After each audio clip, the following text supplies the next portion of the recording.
دايما بسأل نفسي السؤال، هو ليه ممكن ناس من اللي انا بعمل معاهم الفيديوهات بتوع تعرف ايه عن، هم ليه ممكن يكونوا موافقين ان هم يعملوا معايا فيديو؟ لانهم ناس اساميهم كبيرة، مشغولين، مش فاضيين، بيدوني من وقتهم ساعتين تلاتة بالكلام على السوشيال ميديا، بس لا مديرين اعمال بقى ولا بتاع، بكلمهم بنفسي.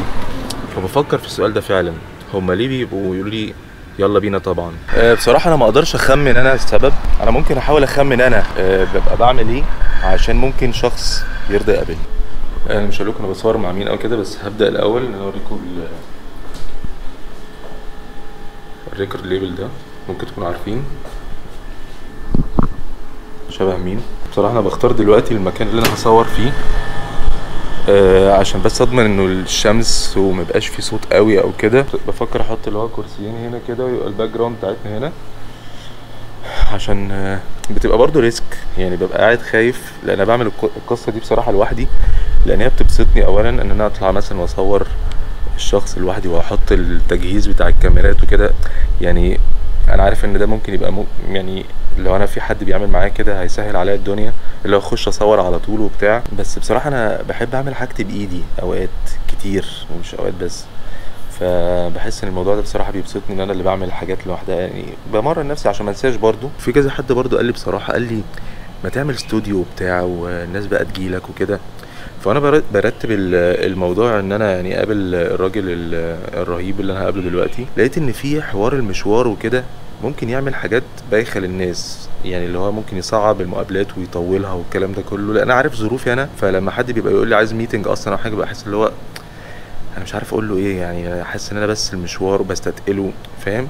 وفي نفس الوقت يعني واحنا مكان زي ده، يعني الراجل ده في بيته او الاستوديو بتاعه كده، فبتبقى بتاخد اللي هي الروح بتاعه الشخص اللي انت رايح تقابله. فمش متاكد قوي ان انا حته الاستوديو دي لسه هعملها. الناس بقت خلاص بتحب المايكات، واحد يعمل بودكاست طلع مايك كده ومايك كده. انا ممكن افضل اجيب حته حديده واحط فيها ميكروفون واعمل نفسي بعمل بودكاست في الفيديو. بس يعني هروح اشوف حاجه تانية اقولها في حته تانية.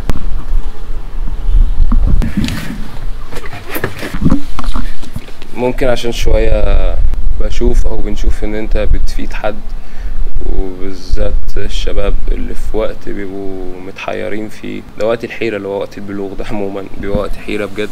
انا استفدت في وقت من الايام، في يوم من الايام وفي وقت ما، من الحاجات اللي انت كنت بتعملها دي. فممكن عشان الحاجات دي انا عن نفسي يعني اكون متشجع لده، ان احنا نعمل حاجه سوا، فيديو ممكن نتكلم سوا. ممكن معرفش ايه اللي ممكن يخلي حد تاني يعمل ده، اكيد ليه اسبابه الشخصيه، بس في سبب اكيد ده هنبقى كلنا مجمعين عليه، ان هو شخصك باين انت ايه، قد ايه في نظافة داخلية، في احترام، في ادب. فده شيء كبير بصراحة، دي تقريبا اللي هنبقى مجمعين عليه كلنا، في حب في الموضوع.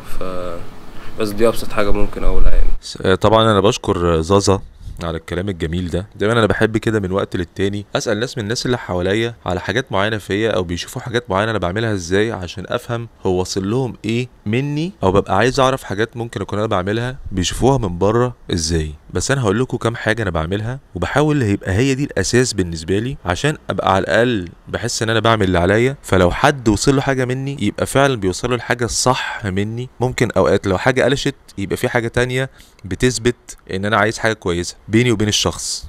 اولا انا اي حد بكلمه او ببعت له ان انا عايز اقابله، او بكلمه بس مش عايز اقابله اصلا، ببعت له بس على السوشيال ميديا اي حاجه، فببعت له الموضوع ده فعلا من قلبي، وبقول له كلام فعلا من قلبي، مش عشان حب بس. بيبقى في كده حته اللي هو انا بقدر الشخص ده بيعمل حاجه معينه، فلازم اوصل له قد ايه ان انا شايف المجهود اللي هو عمله او التعب اللي هو عامله، انا فاهم انت بتتكلم في ايه، انا معاك على الخط. وبعمل كده مع الناس. عشان كده دايما في اي فيديو من الفيديوهات بتاعت تعرف ايه عن، انا بقول للشخص فعلا لا انا كنت عايز اقابلك فعلا، وببقى كنت عايز اقابله فعلا. هتقول لي شهره ومش شهره وريتش والكلام ده، اللي بيقول كده بس ده، او مش هقول اللي بيقول كده، الكلام يعني اللي شبه ده كلام معفن قوي، ما يدلش على اي حاجه غير ان الشخص مش مصدق ان في حاجه ممكن تبقى حقيقيه بين الناس غير الشهره. خلاص يعني مخه اتلحس بالسوشيال ميديا وقرفها، فهو محتاج يقعد شويه كده مع نفسه يفكر تاني ان مش كل حاجه شهرة وريتش وكده، يعني في حاجات فيها انسانيات وفيها حاجات انضف بكتير من ده. لان هتلاقي في ناس من اللي انا شفتهم، في ناس اشهر منهم في حتت معينه، بس انا عايز اقابل دول عشان هم دول اللي انا بحبهم وعايز اعرفهم فعلا من قلبي. الناس دي عظيمه في مجالاتها وعايزين يعملوا حاجه كويسه لنفسهم واللي حواليهم، فاهم قصدي. تاني حاجه اكيد ان انا هتعلم منهم حاجه، اللي هم بيقولوه عن اللي وصلوا له وعن حياتهم اكيد هتعلم منهم حاجه. واللي بيتفرج لو عايز يتعلم وعايز يسمع بقلبه مش بودانه بس وبمخه، هيلاقي في حاجات كتير ممكن يتعلمها في كل تفصيله، لان مفيش حد حياته زي التاني ومفيش حد تجربته زي التاني، فاكيد هيتعلم حاجه. تالت حاجه ان انا بحاول قوي اشتغل على نفسي واكون قد ان انا ابعت لحد من الناس اللي بطلع معاهم في الفيديوهات قد المسؤوليه دي، وقد ان هم يكونوا جامدين في مجالاتهم وشاطرين في اللي بيعملوه. فلازم ابقى انا برضو لما يجي يفكر يقابلني، اللي هو انا هقابلك ليه؟ ما هو لازم يكون في سبب، على الاقل اضمن ان مثلا لما اقعد معاك احس ان انا عارف اتكلم معاك. يعني في حاجه كده اللي هو يعني انت عامل مجهود شويه زي ما انا تعبت عشان ابقى شخص كويس وانجح في اللي انا بعمله، المجال اللي انا بعمله. فعلى الاقل وانت جاي مثلا تحضر معايا الفيديو احس ان انت يعني نوعا ما على قد المستوى ده، فاهم؟ فبحاول اشتغل على نفسي دايما ان انا اعمل ده، فده برضو بيخليني احسن. حاجه كمان ان انا بحاول دايما اكون حقيقي قد ما اقدر. يعني كل ما مخي يحاول يروح لافكار القذره بتاعه الريتش والكلام ده كله، يعني احاول استنى اللي هو اصبر ثانيه، انت عامل المقابلات دي ليه؟ هدفها ايه؟ ايه الهدف الاسمى والاحسن ليك وللي بيتفرج وللشخص اللي هيجي؟ هل الشخص انت ده فعلا بتقابله عشان الحب فعلا، عشان التقدير فعلا، عشان الفايدة المشتركة فعلا، عشان هو يسمع مني وانا اسمع منه ونبقى طالعين من بقعدة حلوة، ولا اهداف تانية حقيرة؟ فالسؤال ده لازم برضو او ارجع له كل شوية عشان الموضوع يبقى حقيقي قد ما اقدر. واخر حاجة عشان بس يعني عايز اروح اتمرن. بص طبعا انا كنت بقول لك الحاجات دي كلها ده تحليل الشخصي للموضوع وانا بشوفه ازاي وكده، واتمنى كل اللي انا بقوله ده يكون وصل للناس او بيوصل للناس اللي انا بقابلها او اللي لسه عاوز اقابلها طبعا. بس يعني عايز اقول لكم على حاجه كده، ودي كنت قلتها قبل كده في ستوريز او كده على الانستجرام. الناس اللي بتيجي عندي في الفيديوهات دول ضيوف في القناه وضيوف ليكم. يعني انتوا لو انتوا عاملين سبسكرايب او فولو للانستجرام او تيك توك او يوتيوب او ايا كان، فده معناه ان انتوا عايزين تشوفوا انا ممكن اعمل ايه. لو انا عند حد عندكم في البيت وبعد كده حد جه انت عزمته قلت لك الشخص ابن ديك الكلب ده مثلا، ابقى انا راجل قليل ادب مش محترم لان انا في بيتك وبشتم الناس. فلو في حد ما عجبوش الشخص عادي جدا ما يعجبكش الشخص وما يعجبكش اللي هو بيعمله، وعادي جدا ان انت ممكن يعجبك حاجات وحاجات لا او كده. فلازم نحترم بعض ونقدر بعض، لان هو ده المفروض اللي يحصل في القناه بتاعتنا، اللي هي القناه اللي هي زي الكنال اللي هي المشترك بيني وبينكم.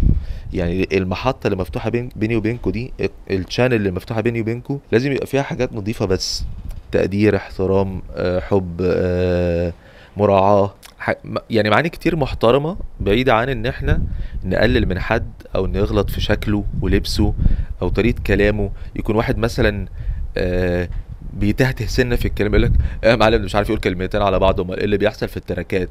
لا مفيش الكلام ده، انسى. يعني احنا اعلى من كده، و يعني مش عايز اطول اكتر من كده عشان بس ما بقاش الموضوع طويل.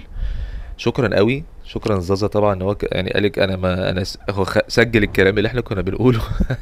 اديته الكاميرا قلت له بص انا عايز اعرف انت ممكن ليه ترضى تقابلني اصلا. كنت عايز اشوف هو ممكن يقول ايه. فكرت كتير قبل ما احطها عشان ما يبانش اللي هو انت ايه يا عم، ما هيقول كلام كويس وكده، بس لا، ما انا ما فكرتش في كده، اللي حسيته عملته من غير ما افكر كتير. فبحب الحاجات اللي هي يبان فيها تلقائيه اكتر. بس شكرا قوي انك اتفرجتوا لحد دلوقتي، واشوفكم في الفيديو الجاي، واتمنى يكون وصل لكم اللي انا عايز اقوله، واشوفكم في الفيديو الجاي. سلام.